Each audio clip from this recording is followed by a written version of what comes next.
Hello, I'm Jeremy Vine, and this is Panorama. Many British Muslims have divided loyalties. Something others are happy to exploit. He changed because of all the people that he was hanging around with. He believed that he was on the right path, he found the right religion, this was the right way of life. We have hatred for you. We have hatred. The facts. We report the facts. All these people here hate you. Oh, come on. One day we will rise up and overthrow the phenomenon. Until now, radicals have been tolerated, even courted, so long as they denounce violence. But that may be about to change. Islam is not compatible with democracy. My question to you really is, are you part of the problem or are you part of the solution?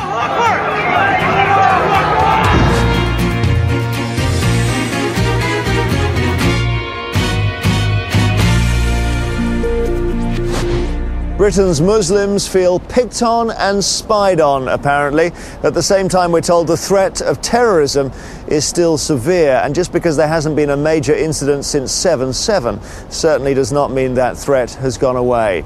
So how do you reassure Muslims that they are not under suspicion, while at the same time exploiting all potential intelligence opportunities?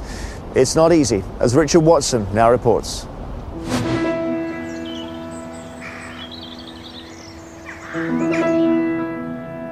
Britain's southwest coast, noted for beaches rather than bombs. It's the last place you'd expect a terrorist attack.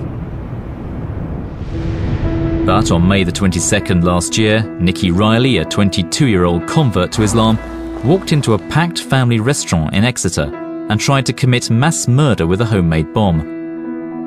It blew up in his face as he prepared to attack, and dozens of injuries and deaths were avoided. So who is Nikki Riley? A social misfit, he suffered from Asperger's syndrome and had a low IQ. He was radicalised while living in Plymouth with his mum. The internet played a part, but police sources told us they believe an extremist in the local community must have held his hand. He changed because of all the people that he was hanging around with. He believed that he was on the right path, he found the right religion, this was the right way of life. And he was just taken in by it. He would have had to have instructions or guidance from someone. There's no way Nikki's got the capability to do that.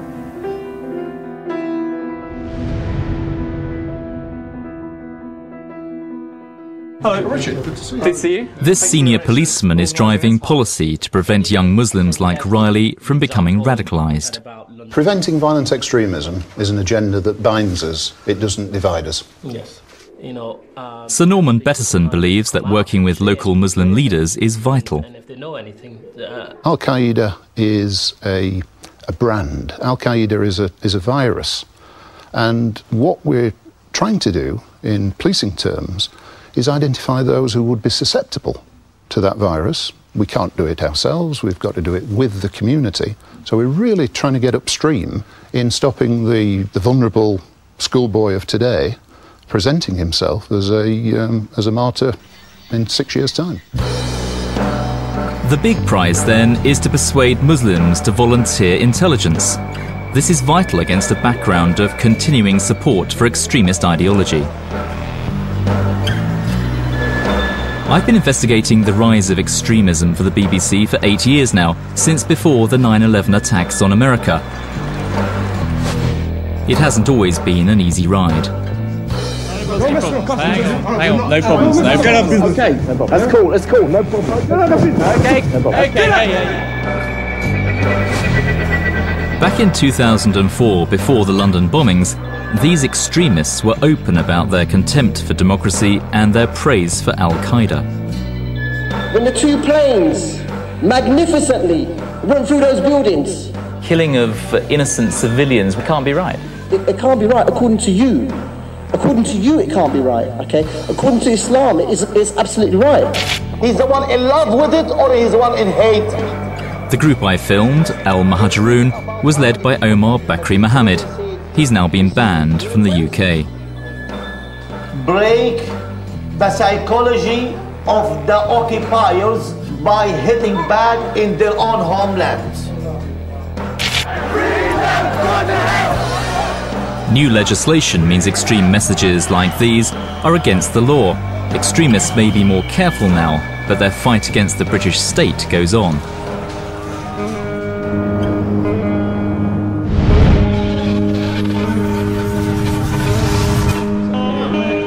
East London in November, and former supporters of Al Muhajirun are holding a meeting. I was invited to an event at the local council-run arts centre by a new incarnation calling itself Islam for UK. This is the state we find ourselves in today. Prisoners being held, Muslims being attacked, demonized on the media. We find them they're speaking about Islam left, right and centre, an attack on Islam on all levels. Basically, it's the same kind of message I've been hearing for the best part of a decade now in Britain. Essentially, the Muslims are victims. They should align themselves with the international Ummah, not with Britain. They should overthrow democracy in Britain. It's a kind of psychological grooming in a way. Which is Sheikh Omar Bakri Mohammed. So as a special treat for our guests there, so they can put that in their panorama, and as a treat as well for Jackie Smith, we will hear from Sheikh Omar Bakri Mohammed, the only person, in fact, who's been banned and named by the British government. To those Muslims wherever you are, don't obey the law of the land.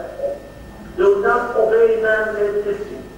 Obey only the command of Allah and the command of the Prophet Muhammad. For years I've been invited to meetings like this. My presence has always been tolerated. But I never got the sense it was personal until I was approached by this man.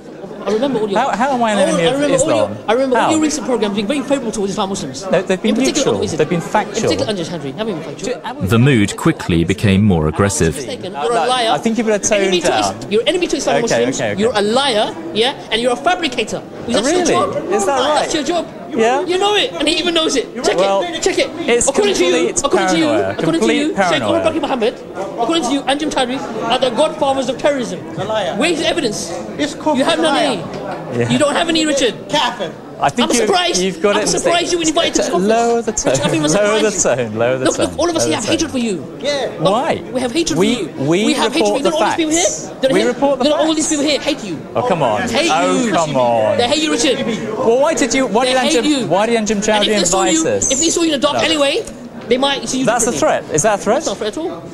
I said, if they saw you in the dark anyway, they may be different. Are you threatening me? I'm not threatening you at all. I'm not threatening you at all. No, of course I'm not threatening you at all. No. The man who invited me, Anjem Choudary, who used to be one of the leaders of Al Muhajirun, stepped in. We'd like to go in there, record some more. Yeah. Everyone calm down, it's fine. All right, okay, thanks. Guys, calm down. We are 75 citizens. You represent an oppressive regime. This is the phenomenon of today. We are like Musa alayhi salam in the palace of Pharaoh. One day we will rise up and overthrow the Pharaoh.